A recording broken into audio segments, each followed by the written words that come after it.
Hey guys, welcome back to Nitish Rathore's blog. और आज के ब्लॉग में हम लोग घूमने वाले हैं पटना। हे हाय, ये वो फ़ोन है जिससे हमने वीडियो रिकॉर्ड करना शुरू करा था। ये आई थिंक 2021 के आसपास हमने लिया था। ये आईफोन 11 है और उससे शुरू हुआ था ये हमारा सफ़र। लेकिन पॉइंट क्या होता है कि जैसे जैसे आप आगे कंटिन्यू करते जाते हैं चीज़ें, आपकी रिक्वायरमेंट्स बढ़ती चली जाते हैं। आपको लगता है कि नहीं, थोड़ा सा और अच्छा करते हैं। आप देखते हैं बड़े बड़े क्रिएटर्स को देखते हैं, उनका जो होता है सेटअप और ज़्यादा एक्सपेंसिव होता है। ये मैं ब्लॉग इसलिए बना रहा हूँ ताकि मैं आपको एक ओवरऑल आइडिया दे सकूँ कि किस तरीके से हम लोग शूट करते हैं और आपका काम हो सकता है। तो इस ब्लॉग में मोस्टली मैं आपको वो चीज़ें दिखाऊंगा जो हमने जहाँ पे इन्वेस्ट करा हुआ है। बोया का जो माइक है वो शायद अभी फ़िलहाल मेरे पास यहाँ पे नहीं है, लेकिन सबसे पहले हमने शुरू उससे ही किया था। बोया का माइक था और उस वक्त मुझे कैमरा खरीदने का बहुत शौक़ था। मैं देखता था कि लोग फ़ोटोग्राफी कर रहे हैं।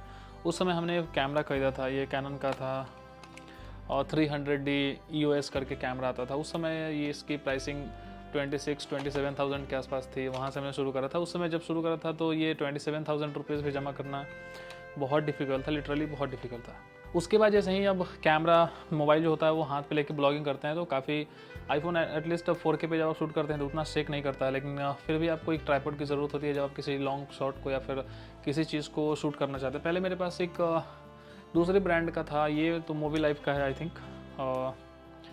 ये मोबी लाइफ का ये ट्राइपॉड स्टैंड है जो हमने बाद में ख़रीदा था। इससे मैं मोबाइल्स पे लगा के शूट करता था अगर कुछ भी करना हो तो वो फिर बोया का माइक था। लेकिन फिर हम लोगों ने जब कंटेंट शूट करना शुरू किया तो वहाँ पे वो बोया का माइक जो था प्रॉपरली एक्सेसिबल नहीं था कि आप प्रॉपरली कहीं पे भी वायर बहुत खींच के चली जा रही है, ज़्यादा डिस्टेंस हो रहा है तो चीज़ें वर्क नहीं करती थी। फिर वहाँ पे कॉन्सेप्ट आया कि अब हमें इन्वेस्ट करना चाहिए माइक में और वहाँ से फिर शुरू होता है। ये एक रॉड का माइक था और आई थिंक ये जब मार्केट में लॉन्च हुआ था उस समय 33 और 34,000 रुपीज़ का ही आता था। लेकिन हमने जब लिया था उस समय कुछ ना कुछ अमेज़ॉन पे ऑफर्स वगैरह चलते हैं, हमें शायद 31,000 के आसपास मिला था। इसमें 2 माइक और 1 रिसीवर होता है।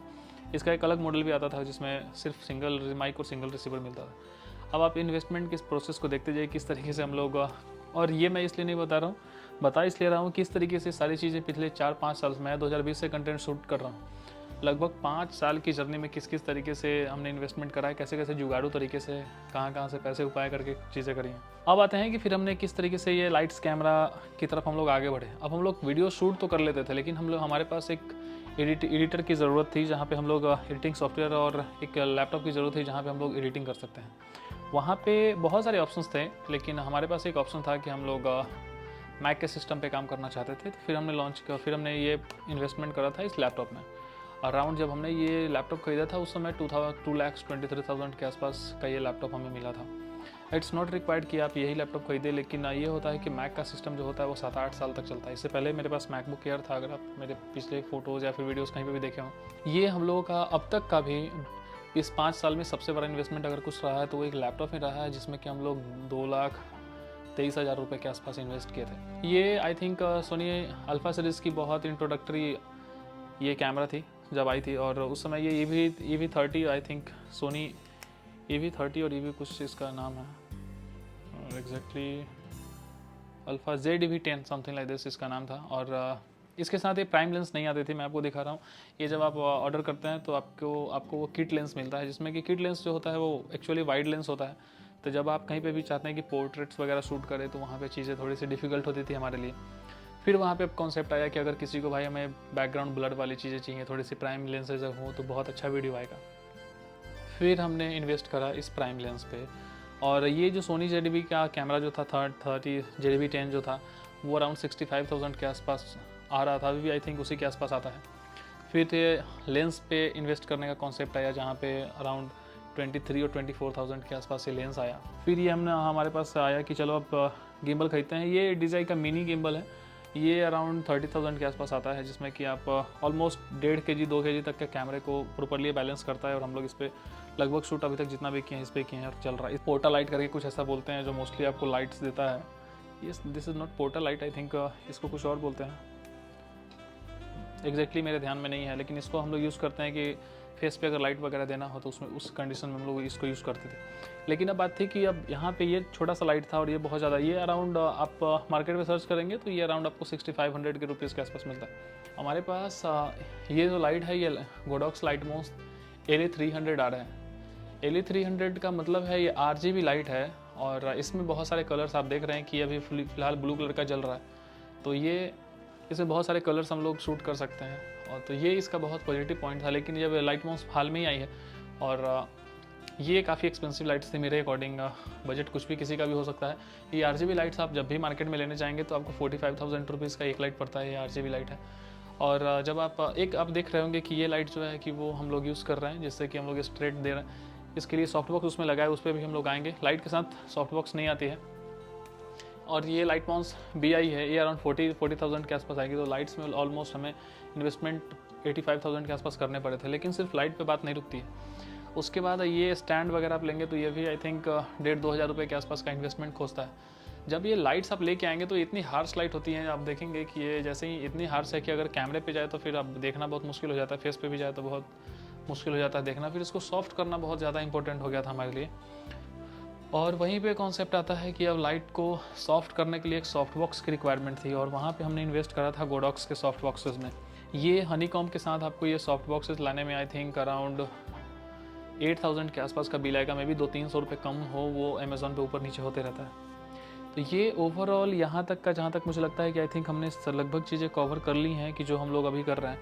नहीं, अभी 1-2 चीज़ें और बाकी हैं। लाइक जब आप शूट करने के लिए जाएंगे तो कभी कभी मूविंग शॉट्स के लिए आप गिम्बल का यूज़ कर रहे हैं, लेकिन फिक्स शॉट के लिए तो यहाँ पे ट्राईपॉड है। और ट्राईपॉड पे अराउंड आपको 1500 to 2500, ये बहुत ही ऑन एन एवरेज लेवल का है ये चीज़। तो इस पर हमने खर्च करे थे अराउंड 16 और 1700 रुपीज़। लेकिन जैसे ही आप प्रोफेशनली बहुत आगे बढ़ते जाएंगे तो फिर आपको ट्राईपॉड्स में 20,000, 15,000 इस तरीके के ट्राईपॉड्स भी यूज़ किए जाते हैं। कैमरा कैरी करने के लिए नॉर्मल बैग्स भी ले सकते हैं, इट वर्क्स, लेकिन वो बहुत ज़्यादा सेफ़ आपको रखना पड़ेगा। हमने ये वैनगार्ड का बैग ख़रीदा था, जो आई थिंक ये थोड़ा सा एक्सपेंसिव आता है। ये 14,000 के आसपास का ये बैग है, जो मोस्टली आप सामान को इसमें देखिए कि आप क्या फैसिलिटीज़ होती हैं वो मैं आपको दिखा दूँ एक बार, ताकि आप कुछ भी कंटेंट क्रिएट करने से पहले आप एक बार देखें कि हाँ ये चीज़ें फ्यूचरिस्टिक होने पे किस तरीके से जाती हैं। हम लोग ये जो बैग है it works very properly. Like यहाँ पे कैमरा रखा हुआ है, यहाँ पे गिम्बल भी हम लोग बीच में एडजस्ट कर देते हैं। इधर आपके मेमोरी कार्ड्स रखने की स्पेस होती है। इनकी पैडिंग बहुत ज़्यादा स्ट्रॉन्ग की हुई है, इसलिए ये थोड़े से एक्सपेंसिव आते हैं। लेकिन देखिए, अगर आप इस तरीके की चीज़ें कैरी कर रहे हैं साथ में, जो कि मोस्टली शूट के लिए इंपॉर्टेंट है, आपको बहुत दूर जाके शूट करना पड़ता है या फिर कहीं पे आप ट्रैवल कर रहे हैं। हम लोग मोस्टली बैंगलोर बेस्ड हैं और बैंगलोर में अपनी सर्विसेज प्रोवाइड कर रहे हैं कंटेंट शूट करने की। तो ये ओवरऑल सेटअप है जो हम लोग यूज़ कर रहे हैं। करेंटली आपके मन में कुछ भी सवाल हो तो आप मेरे से कमेंट बॉक्स में ज़रूर पूछिएगा, जिसको कि हम लोग हर संभव कोशिश करेंगे कि आपको बताएं। ये एक छोटा सा टूर था जिस पे कि आप अगर उधर से रोल करके दिखाएं तो ये अभी उस एंगल से अगर रोल करके दिखाएं उस लाइट से, तो मोस्टली किस तरीके से दिखेगा वो आपको ओवरऑल कि हाँ कुछ इस तरीके से ये रूम सेटअप होता है। काफ़ी गैदर्ड सा होता है सेटअप, जिसमें कि हर चीज़ें इधर उधर क्लटर्ड रहती हैं और हम लोग यहाँ पे कंटेंट शूट का काम करते हैं। I think most of the चीज़ें जो हम लोग यूज़ कर रहे हैं आपको दिखाया है हमने। और सॉफ्टवेयर जो हम लोग वीडियो एडिटिंग के लिए यूज़ करते हैं वो प्रीमियर प्रो या फिर DaVinci Resolve पे भी करते हैं। और कुछ ऐसा चीज़, हाँ ये एक हेडफोन आपके पास होना चाहिए ताकि आप प्रोडक्शन पे एटलीस्ट चीज़ों को मॉनिटर करते रहें और देखें कि हाँ क्या किस तरीके से काम चल रहा है। ठीक है, फिर मिलते हैं अगले ब्लॉग में। और अभी आगे जिस पे हम लोग क्लाइंट्स पे काम कर रहे होंगे वहाँ के कुछ ब्लॉग्स पे मैं आपको दिखाने की कोशिश करूँगा। मिलते हैं अगले ब्लॉग में, तब तक के लिए।